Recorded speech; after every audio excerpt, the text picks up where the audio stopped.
No, to pa je en bik Henry, nemški bik, tudi delno testiran, to je odličen nemški bik, ki ga je rejec Brdnik Alojz kupil v letu 2011 v Nemčiji za potrebe svoje črede, torej, kot sem že prej omenil, najboljši rejci napredek v svojih čredah dosegajo z nakupom takih bikov na avkcijah.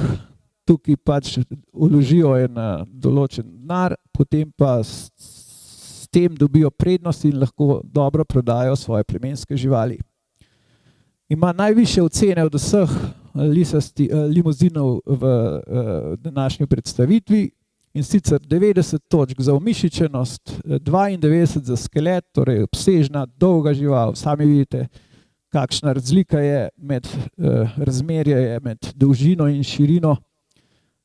Pri mesnih pasmah se dolžina telesa vedno gleda v razmerju, manj pa v absolutnih vrednostih. Torej, da vidimo, da je dolžina telesa proporcionalno, to ocenjevalci merijo tako svinčnikam kot slikar, recimo, ki si izbira motiv. In večja, ko je ta razmerja, boljšo oceno dobi za telesno dolžino.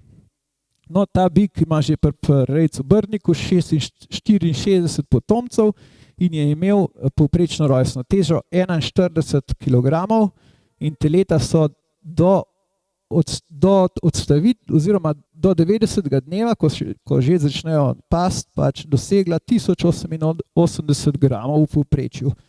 To je zelo lep rezultat za 60 živali.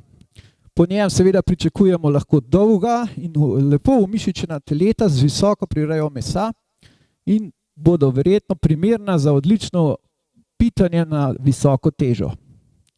Ker bomo dobili teleta z velikim okvirjem, z velikim gaštelom, kjer bojo lahko naložili veliko mesa. Težek je 1150 kilogramov.